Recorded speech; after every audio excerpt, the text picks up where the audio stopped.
Watch out, here I come. Welcome to the Lunch Hour with Mr. Credit. Ooh, hot. Oh, yeah, that's hot. That is hot. And today, it's Turnaround Tuesdays. Let the games begin! Hey-o! And today, we're teaching you how to point your financial life in the right direction. Gee, I sure hope there's a happy ending. I love a happy ending. And now, the Lunch Hour with Mr. Credit on ESPN Radio 1700.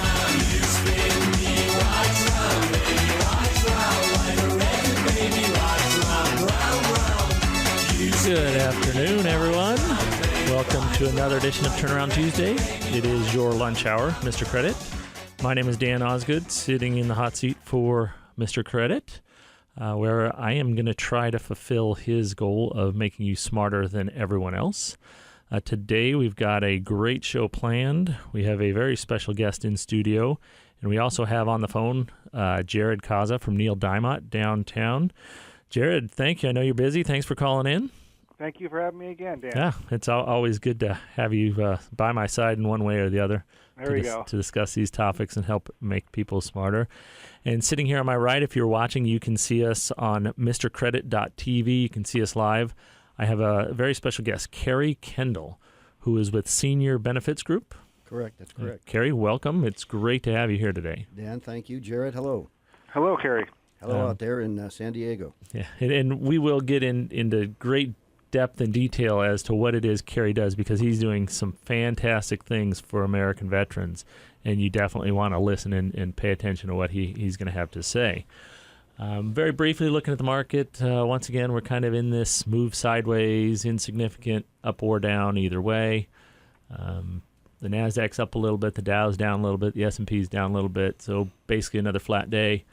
Bonds aren't even moving very much, so I think people are just wading through the news of all the different conflicts going on around the world and seeing how they might escalate and how that could impact what they're trying to accomplish. Jared, I don't know if you saw this. An interesting story I saw this morning on Yahoo Finance. Nearly actually more than 1/3 of Americans are drowning in debt.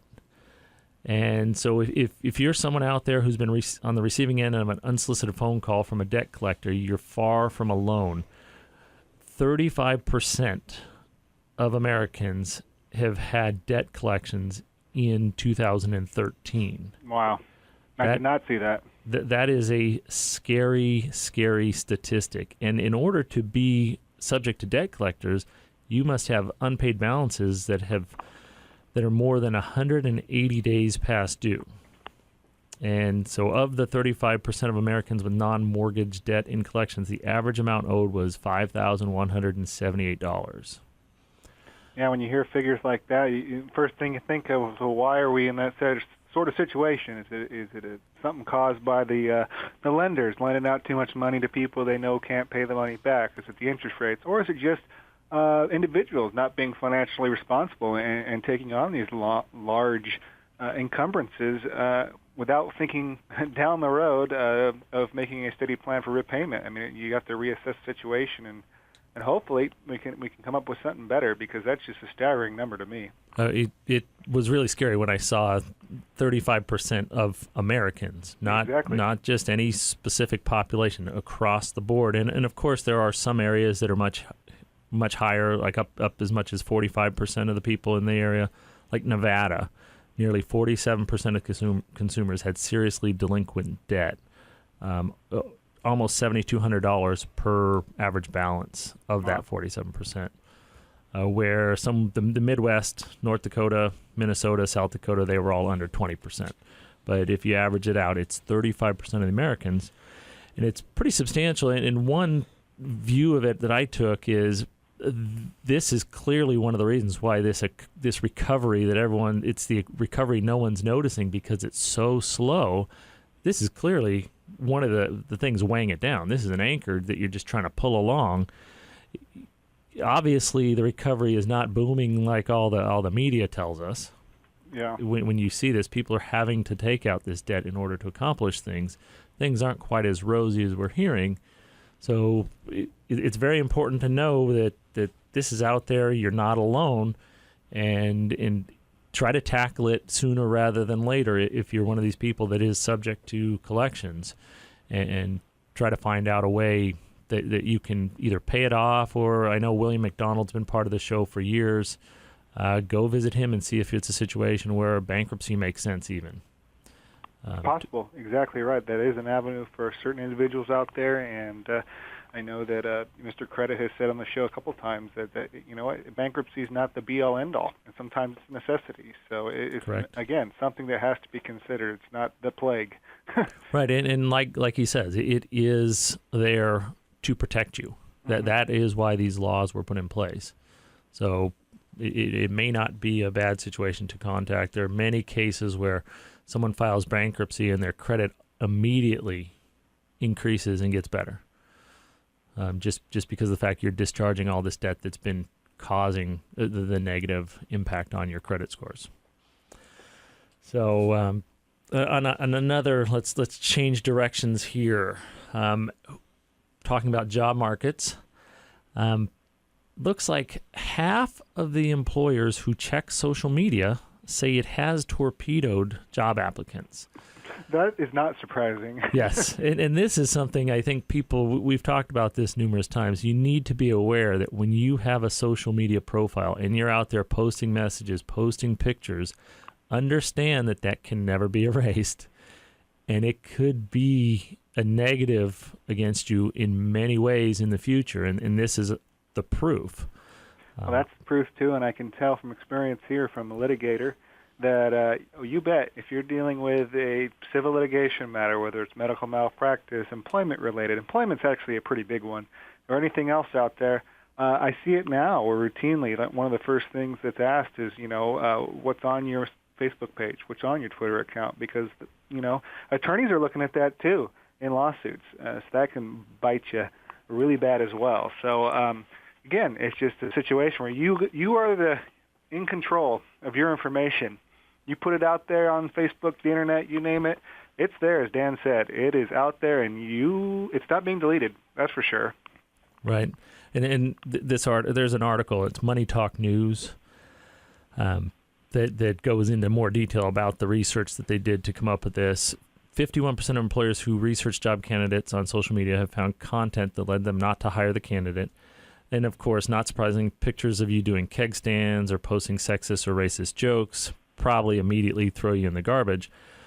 But one of the other bigger items was Facebook, Twitter posts and spelling mistakes and poor grammar, because nearly a third of the 70% of hiring managers who use social media as a check said they've tossed out a candidate for subpar communication skills online. I have to believe that's the texting wave that's going on, where people are typing entire sentences and only use 5 letters or something. Yeah, exactly right. Yeah, we're slow. As technology advances, the base skills, motor skills of grammar and spelling and all that are just eroding, in my opinion. And I don't think that's necessarily a good thing, but hey, it's the way we're moving right now. So I'm glad to hear that employers are looking into that when or that's a reason that you're not getting hired, is because of poor grammar and spelling. We need that. Correct. And there is some silver lining here. A lot of these people did also say, so about a third of the employer surveys said that in researching a potential job applicant on the web, they found content that made them more likely to hire that candidate.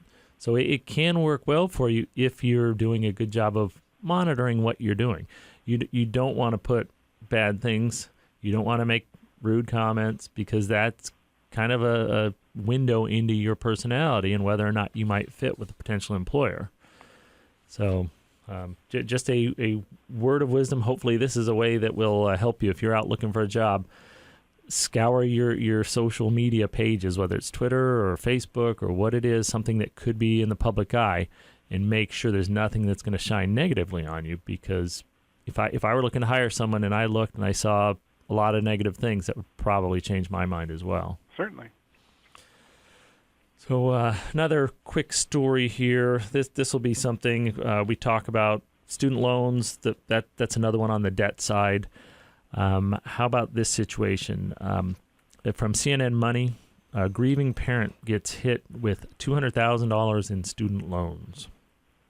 Yeah, I read that article as well, and basically this is a very common situation. I would say, the parents are co-signing on these private loans to help for their children's education. I mean, a lot of we'd like to say, save money for your college trust fund or your 529 savings plan, but sometimes the money's just not there when they turn 18. So you take on these extra loans, and in this situation, their daughter, who was the mother of 3, passed away from liver failure, of all things, at the age of 27. And the parents, as I noted, co-signed on the loans. And, after she passed, the debt collectors came and were looking for their money back. And because these were private loans, the federal protections offered to federal student loans didn't apply necessarily. And it really just put a huge financial burden on the grieving parents, as Dan noted.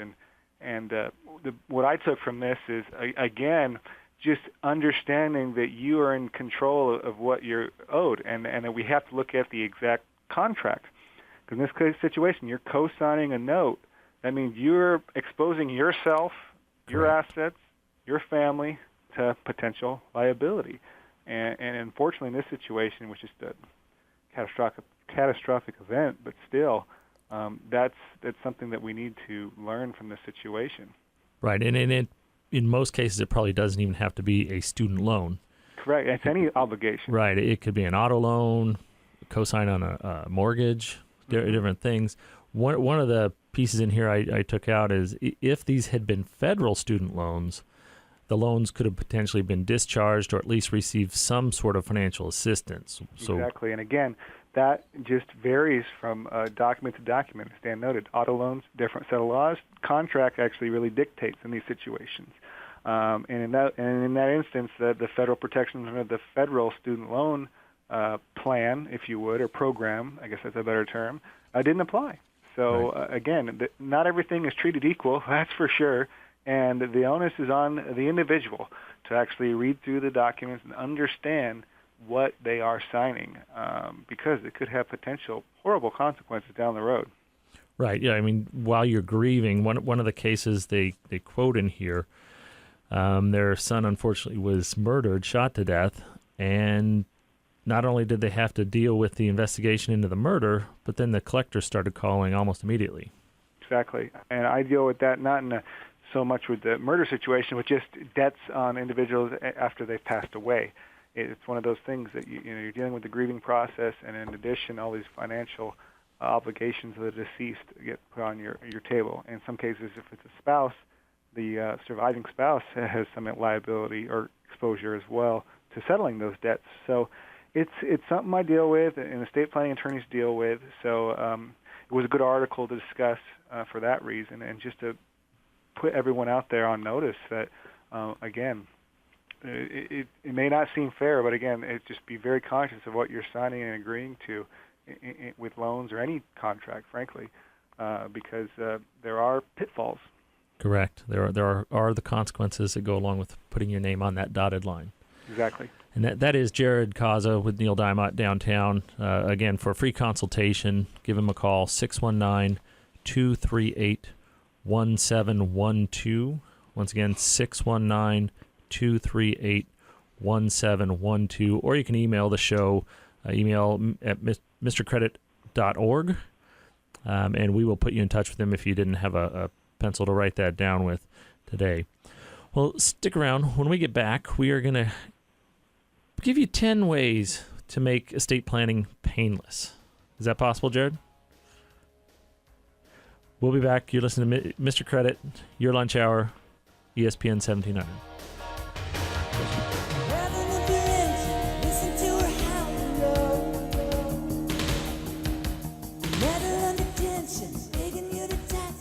If you would like free advice from Mr. Credit, just call or text 619-786-7853. That's 619-786-7853. Welcome back to the Lunch Hour with Mr. Credit. And today, it's Turnaround Tuesday on ESPN Radio 1700. Welcome back. Your Lunch Hour, Mr. Credit. where we guarantee to make you smarter than everyone else. Jared, are you still there? Yes, sir. Okay. We do have Jared Kaza on the line with us. He's got a lot going on downtown today, so we've got him for a short amount of time, so we're going to try to maximize that. Yep, signed some estate plans this morning, so that was nice. Attaboy. And we also have Carrie Kendall with Senior Benefits Group, who we are going to get to shortly, who, again, if you're a veteran, you definitely want to stay tuned in and listen to what he's going to have to say regarding getting benefits from our government. But, Jared, painless estate planning, is that possible? Oh, you bet. It is? Oh, yeah. Oh, but only if someone comes and sees you, right? Well, not the only reason. There are plenty of qualified estate planning attorneys out there, but I'd like to think that I can assist in a painless manner. Yes. There was in Time Magazine an article, and we generally like to talk about these lists just either to break them down and kind of tear them apart or to compliment them for putting together a good list. This looked like it had quite a few good pieces on it. Step number 1, understand why you need a will. Exactly. Just understanding the ins and outs of the probate court, the probate code, and understanding why, preparing a will, and I would add a trust is essential to an estate plan, and why it's essential for everyone, and not just the Trumps of the world. Right, and I think that is the biggest misperception out there is people think, well, I don't have enough money to need a will or a trust. Exactly. And the reality is if you don't want everybody to know what you have, and you want things to happen as you wish, this is the only way to accomplish that. Yeah, time, money, and privacy are definitely on your side if you have the well-thought-out estate plan and trust. Okay. Point number 2, step 2, take inventory and pick your team. I think this is a great way to caption one of the first things I discuss with clients is, one, the best way to develop an estate plan is to know what is your estate, what assets you have, retirement plans, savings accounts, real property, and debt as well goes into that calculation. So that way you can plan for, how to manage those assets and how to distribute them later.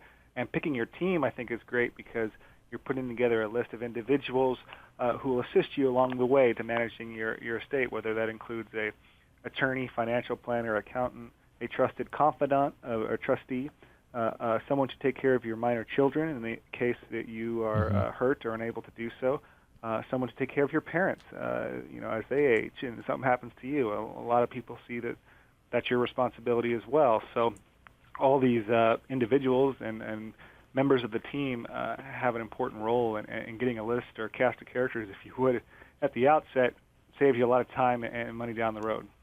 Right. And like the very beginning point you talked about, it's the same thing I deal with in financial planning.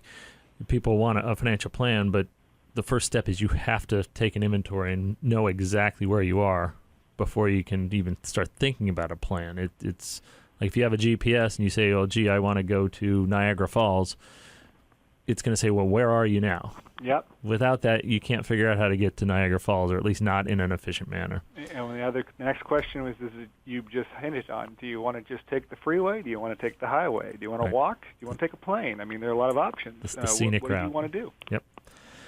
Well, point number 3, paint in the top, or the 10 steps to a painless estate planning, draft your will. Yeah, that's one of the hardest steps is just drafting the documents. I mean, you can always kick the can down the road, but until you actually sign the dotted line, that's really the first step. I guess the third step works with this list because you're planning ahead of time, but you're right, that's an essential element. There are services like LegalZoom and Nolo that you can accomplish this, but we've talked about this numerous times. That form doesn't ask you the questions that an estate planning attorney, a good estate planning attorney like yourself, will ask and bring up scenarios that maybe you wouldn't think of as you're just filling in the blanks on one of these websites. Exactly right. And again, just preparing a will not let you avoid the pitfalls of the probate court and probate administration. It makes all your stuff public. And exactly. So a will would not meet our goal of time, money, and privacy. Okay. Step number 4 is name an executor. Again, this goes back towards your team. An executor is the person in charge of administering your estate, much like a trustee for a trust. Got to name that person, and I would also add a couple other alternates in case your first choice either doesn't want to do it or passes away or something else. Predecease. And that brings up going back and revisiting your documents with some frequency just to eliminate that being a problem. Another thing in naming executor is being conscious of compensation and the duties imposed on them. California Probate Code permits estate planning creators, whether it be trust or wills, to really expand or restrict powers imposed upon these individuals, as well as affixing compensation or lack thereof to be paid to them as well. Okay. Step number 5, assign power of attorney. This is a big one we've talked about a lot lately. Yep, power of attorney is essential because that person will be able to make decisions on your behalf while you're still living, but unable to do so. And that's a durable power of attorney. That is a distinction between just a regular power of attorney, which names someone else to act on your behalf, but would technically terminate upon your incapacity. So again, anytime you create a power of attorney, I would recommend it be durable, so that way there's no concern that no one will be able to make your decisions if you're in a coma or something to that effect. Right. I have seen that where people are named power of attorney, but not durable power of attorney. And at the point they really need that person to step in, that's when their powers go away because it's not the durable power, and that person is now deemed incapacitated. Exactly. So that is a very important point. Number 6, create a living will. Yeah, I'm going to talk about 6 and 7 together. Yeah. 7 is to assign a healthcare power of attorney. Other states use the term living will. A living will basically is just a list of health instructions of how you would like to be treated in the event that you're unable to voice those opinions to your medical providers. Very common in this is whether or not you would like to stay on life support or receive certain types of treatment if you are in a coma or something to that effect. In California, we usually combine the living will with the healthcare directive or power of attorney, and what that is, it's just like the financial power of attorney. However, this individual will be able to communicate with your doctors, physicians, and make medical decisions on your behalf. Okay. Number 8, update your will. Yeah, Dan, you touched on this earlier. It's just being cognizant of what you're putting out there and who your team is. Your team could change over the years. Your plan could change over the years. Change your job, get married, have kids. Someone passes away. There are a lot of changes in the game of life. And divorce. Divorce, yeah, exactly. That's another huge one. And you need to update your estate plans and definitely your death beneficiary forms accordingly. Right. Number 9 on the 10 steps to a painless estate planning, communicate with your heirs. I am a huge advocate of this. Certain clients that I've worked with don't necessarily want to share all their wishes with their heirs because, one, it could create hurt feelings, especially if everything's not equitable or equal.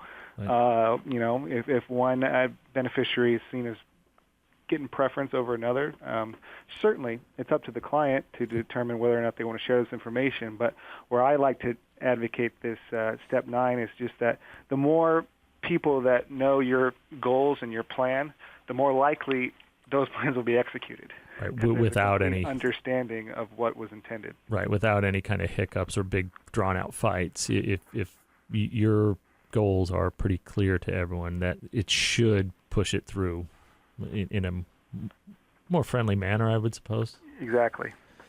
Okay, and then number 10, this is kind of a big one. Decide if you need a trust. I would say yes. Yes, I agree, but in that's it even references. This is not just for rich people. This is not for people with millions and millions of dollars. This is for everybody. This is a very, very beneficial document to have. Yes, it is. It really is very beneficial, and it's very flexible. It's private, as we always say, and it will allow your successors and interests, your heirs, to take the reins immediately without having to, hold up the wagon in the stable. Right. Using my Old West references, as you can see. I'm impressed. Are you wearing your cowboy hat today? Not today. No, it's up on the wall. Okay. And that is Jared Kaza. He's the estate planning attorney of choice here at Mr. Credit Lunch Hour. He works with Neil Dymott downtown. And if you would like your free consultation with him, reach out 619-238-1712. Once again, 619-238-1712. Jared, thank you very much. I know you got to go. Yes, sir. Enjoyed having you on again. Thank you. Great insight. I believe that you have helped us accomplish our goal of making people smarter than everyone else. All right, thank you. You and Carrie have a good show, and I'll be anxious to hear about Carrie's work there. Yeah, listen in. This is fantastic stuff. And what Jared just alluded to, next up we have Kerry Kendall with Senior Benefits Group, and we are going to be discussing what he does and how it is possible to get benefits in the form of cash to veterans. So stick around. You're listening to Your Lunch Hour, Mr. Credit, ESPN 1700. If you would like free advice from Mr. Credit, just call or text 619-786-7853. That's 619-786-7853. Welcome back to the Lunch Hour with Mr. Credit. And today, it's Turnaround Tuesday on ESPN Radio 1700. Welcome back. It is Your Lunch Hour. I am Dan Osgood, sitting in the hot seat for Mr. Credit. And today we have a very, very special guest in studio, Kerry Kendall. He is with Senior Benefits Group. And this is a fantastic organization doing very, very wonderful things for veterans. And some interesting stats that he brought to my attention. 1 in 3 seniors in this country is a veteran or the surviving spouse of a veteran. And that is, you just mentioned 12 million? That figure is approximately 12 million, not including surviving spouses or dependent children. So that's a much, much larger number than just 12 million. And well, there it is right there. That does not include surviving spouses or dependent children. Only 3% will find out about the benefits that you're able to uncover for these people. And only 1% will be approved if applying without assistance. That's correct. And you are the one that does the hand-holding, helps the people gather the necessary information, and then follows through. Is this through the VA? Yeah, this application, it goes to the Veterans Affairs. The people that are eligible for this, they have to be 65 or older or totally disabled. Okay. Okay. They have to have service, 90 days consecutive service, and only 1 day during wartime. Okay. Now, 1 day during wartime, they don't have to be in theater. They have to be in the service. In the service. While there was some conflict going on. Yes. Now, there's a caveat to that. In the Vietnam conflict, February of 1961 to August of 1964, you had to have boots on the ground. Okay. Because that war was undeclared at that time. Right. And even in this day and age, they have not gone back and... No, they're trying to do that through Congress, but I'm not sure if or when that'll ever happen. With this group of leaders we have, nothing will ever be done. So Yeah. don't hold your breath, at least not in the next few years. I'm not. Now, we target in on one specific benefit, and it's called aid and attendance. Okay. All right? And the VA wants the claimant, either the veteran or surviving spouse, to have the need for help with just 2 of their daily living activities. Okay. All right? This is not like going to Medi-Cal. Okay. It's completely different rules. The VA doesn't have the same set of rules, and we play by their rules. They like paperwork. There's a lot of paperwork involved in this. They put up hurdles. They don't give any guidelines on how to get around the hurdles, but we figured that out. The lady who taught me has been doing this for about 20 years, and it took her a while to figure things out. But for 19 years, she hasn't had an application denied. Wow. Okay. And this organization, starting October 23rd of 2013, we've already helped applications be sent into the VA over 500 veterans across the United States. Okay. So it's not just locally here in San Diego where you are. Now, I'm from the desert. I live in a hot box this time of year, so I'm glad to get down here in San Diego. It's beautiful. And thank you for having me here. And all of you out there that are in the service now or are veterans, I want to thank you from the bottom of my heart for your service. You guys served us and or serving us. And for you young ones that are there, I just want you to know that this benefit is out there for you. It's put into the United States Treasury the minute you leave the service. Uncle Sam had the foresight to set aside money on your behalf that you might need assistance in your elder years with long-term care. And a lot of folks do. It's a tough road when you get to an age where you do need help and you don't know where to go. All right? Senior Benefits Group.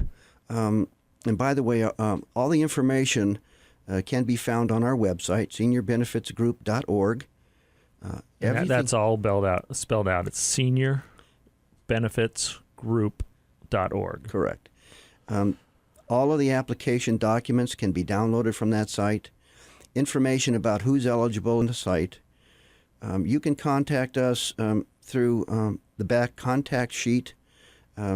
You'll see it if you go onto the website. It gives us some information and a little bit of background on each case. Everybody has a different story to tell. And we'll be able to better get back with you. There is an 800 number, a toll-free number. Once you get to the website, you'll be able to get that.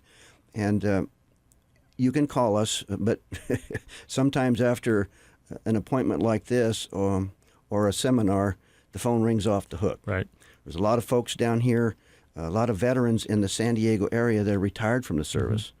So we're probably going to get an onslaught of calls. That was one of the reasons when I heard what you did, I wanted to get you on the air as soon as possible because of the benefit to our local community. It's such a military-based city, and the value you're bringing to these people that have served and really created what we all live for here in San Diego for us. This is a fantastic thing that you're doing, and I have gone to the website and looked on every page and scoured it to see the different moving parts. The contact sheet that he mentioned is very easy. You just put a name, an email address, and there's a comment section. I would reference Heard You on Mr. Credit, just so he knows where it's coming from. Maybe somehow he can give you a little priority and move you up the list so you get contacted back sooner. I don't know. I will do that, by the way. Yeah, great. Now, my problem is this. Those 12 million vets that are eligible for this benefit, they don't know about it. Right. Well, that's an amazing stat, and why you want to reach out and try to get a hold of Carrie is only 1% of the people will be approved if they're doing it themselves, and it goes back to what you mentioned, the whole bureaucratic process that is our government. In order to get something, you have to prove and reprove and prove again that is your signature that's exactly the same on all 27 documents or whatever is required. Yeah. And you have done this enough now and worked with people that they know how to navigate. And the story you keep telling me, once you submit the documents, you do it online, then you send the hard copies, and then you follow up with a phone call and regularly have people saying, oh, we don't have that file. And you say, well, yes, you do, because I sent it on this day and this way. And they put you on hold and come back and say, oh, we just happened to find that. And that is why you want to utilize Carrie Services, because he is on your side. This money is for you. It's not for our government to just sit on and use however they feel fit because they have some new pet project or they want to get reelected, so they need to pad some company's pockets. That's bad news.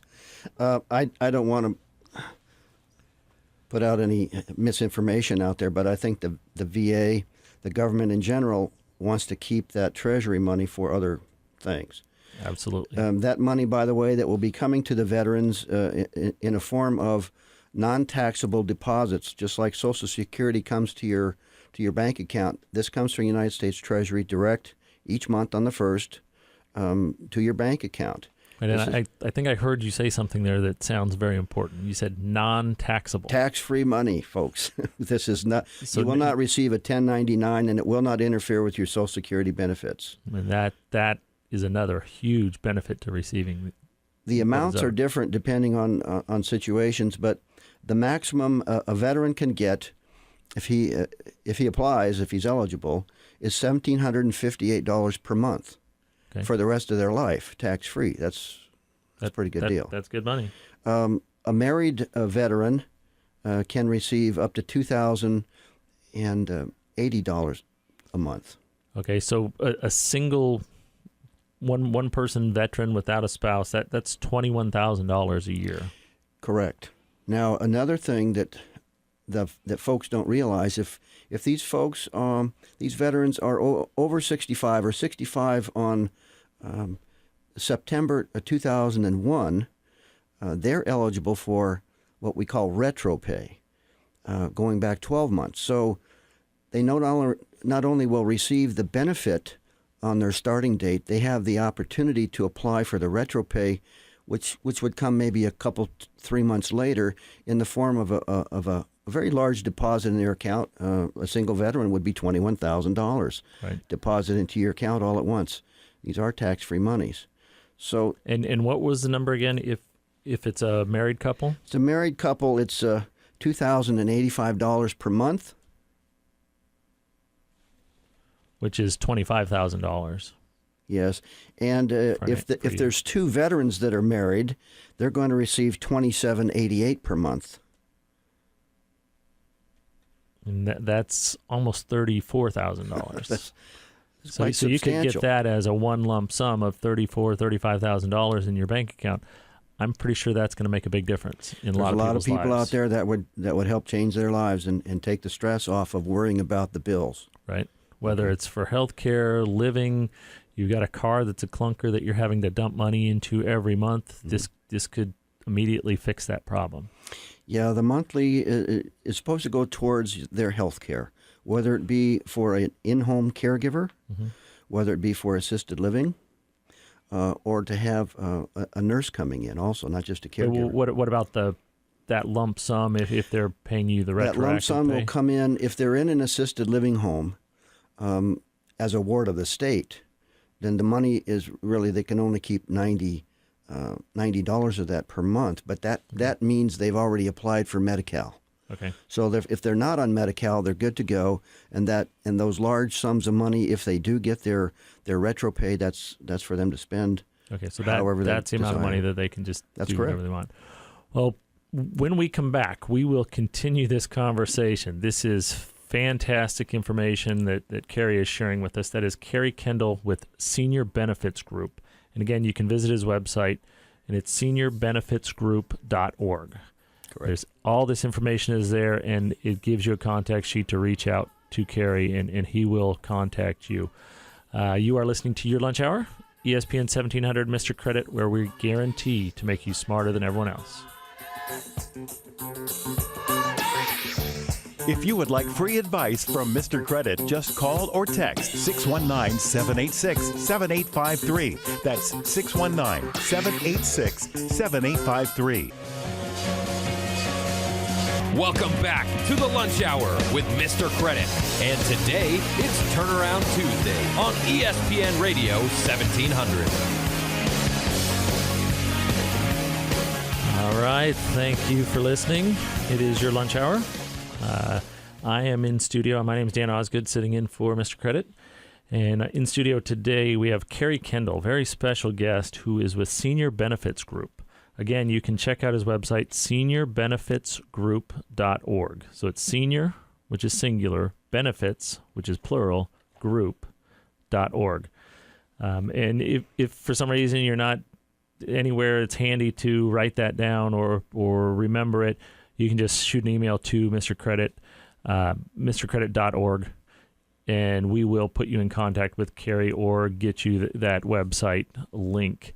Some very, very fantastic stats here. A single veteran, based on the work Kerry's doing, a single veteran can receive up to $1,758 per month.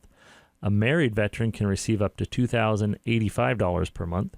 Surviving spouse can receive up to $1,130, and two married veterans can receive up to $2,788. And in many cases, some wartime veterans are eligible to receive those amounts up to 12 months retro pay. And the big thing you mentioned last segment was this is tax-free. Uncle Sam is not going to say, here's some money now, give me some back. This is, you get this check, you deposit it in your account. This is your money. You don't have to pay tax on it. and it does not interfere with your Social Security as well. It doesn't impact the ability to receive the Social Security benefits you have. This is an outstanding program that's out there. As you mentioned, the government, Uncle Sam, one of the few things that they've done very well is there is money deposited into your account if you have served the day you leave that is sitting there waiting for you to claim it. And Carrie has unlocked the ways to claim it and access it, because if you try to do this on your own, only 1% of the people that try to do it on their own are successful in actually getting a benefit paid to them. Yeah, we've had lots of people come in that found us. The information kind of gets broadcast. If one person gets a benefit like this, they'll tell everyone they know. So if just one person here in San Diego comes forward, by the way, we've helped other people in San Diego in this area from our Palm Springs office. And once they find out that it's real, it just spreads like wildfire. Tell everyone they know, because most people that are retired veterans know other veterans, and they go do things together. Yeah. And that this is kind of a call to action. If you are a retired veteran, or if you know a retired veteran, which anyone in San Diego probably knows at least one of those people, you need to let them know about this and leave it up to them to try to contact Carrie. Or if it's someone that maybe doesn't have access to a computer, there's a lot of people over 65 that probably want to ignore that these computer things are out here. You could probably shoot a contact form to Carrie with that person's name, and he can reach out to them and say, this is what's available. Are you interested? And leave it up to that person. But this is such a great opportunity. These benefits are there in every veteran's name. It's just getting out and claiming them. People ask me, how long does it take for this application to go through? And I don't have a good answer. But the national average is 6 months to almost 2 years. Wow. Okay, our average is 90 days. And my mother helped get that average higher because it took 6 months for my mother's application. Sometimes they do throw hurdles, and there's nothing I can do about it. It's just a matter of waiting for time. But on the other hand, I've had probably most of mine come in right around 30 days, award letters. Now, when they receive their award letter, of course, they call to bring it in to us because there's other paperwork that we have to do at that time. But it's stamped the day that we fax it in and FedEx it in to the VA office in St. Paul. And so we have a record of that, and they stamp that time on there, and that's your beginning date. So the bad thing is, now I had a gentleman, it took 3 months, but the good thing is they went back to his start date. And so he's married, so he received a check for $6,000. Okay, so he got those 3 months. He got those 3 months. My mother got her retro pay also. Okay. So we don't lose any of the money. We just have to wait for it. And sometimes it depends on whose desk this drops on. They're going through and they're processing 1 million apps a month at the VA's office. Not all of that is for aid and attendance. Ours is a non-service related, meaning the injury didn't occur during the war or during the service. And most of the backup at the VA is for service-related benefits, like my son.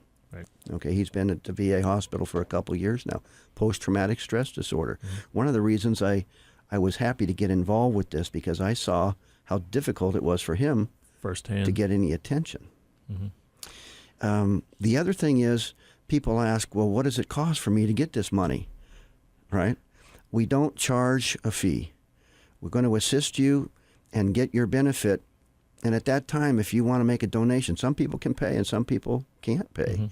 Then we'll help get other people into a situation like we've taken homeless vet off the street, a couple of them now, and got them into assisted living where they don't have to worry about it ever again. They get their food preparation. They've got a nice sheltered home. By the way, the homes in the Palm Springs area, these are single-family homes. So they're sharing a bedroom in maybe a 5-bedroom house. We have one of these in Victoria Falls. These are $500,000 homes. They don't have to do their laundry. They don't have to do their cooking. They don't have to worry about buying food. They can have their friends and family visit them just like it's their home. That's not what I call true assisted assisted living. It's more like I've got a home I'm sharing with some other veterans. Right. Yeah. So we've seen some things that are joyful. We've seen some things that aren't so joyful, but the best thing is that the people that do receive their benefit, they're very appreciative of it, and I haven't had one person who hasn't wanted to make a donation to our organization, and that's entirely up to them. Okay. Okay, so we don't charge a fee. We don't have any services to sell you. We don't sell insurance. My license isn't even active right now, so we don't really have anything to sell you guys. We have some help for you if you want it. And again, this is free money Yes. that is for you. It is a benefit if you served. It is a benefit sitting there waiting for you to claim it. You just need to know how to navigate through the pile of paperwork, because like anything else government related, there are going to be forms that need to be signed and different versions of proof you would need to provide. But that's part of what you provide. You help them along the way, gather those documents. If they don't have them, you know how to request those and get copies of such documents. We do. There's a long list of documents that are needed for this application, whether it be the application documents or documents that are needed like bank statements, birth certificates, death certificates. The only original document that's needed for this process to go through is the DD-214 or discharge papers from the veteran. Now, would it matter honorably, dishonorably? Yes, it has to be an honorable discharge. Okay. So they don't want to reward the bad boys. Right. Okay. Nobody does. And again, you can find all this information we've been talking about today on the website. It is seniorbenefitsgroup.org. There is a contact form on the right side. It's a drop down. Click on Contact Us, and you can fill out the information. Carrie will reach out to you, or someone within the organization would reach out to you and help walk you through the process and explain what's involved and how to claim money that's yours, rightfully yours, that has no tax implications. And it is a benefit. It is one of the rare situations where it's a true benefit that you're entitled to as a veteran. I'm sitting here watching Dan get all excited. Oh, this is great. After talking to you earlier in the week and seeing how passionate you were about this, I was excited. And now talking to you again, this is outstanding. I'm very excited for this. I'm thinking of people I know that I'm going to put in touch with Carrie. So please, if you know any veterans, let them know about this. Get them out there. Have them contact Carrie, because this is, again, free money.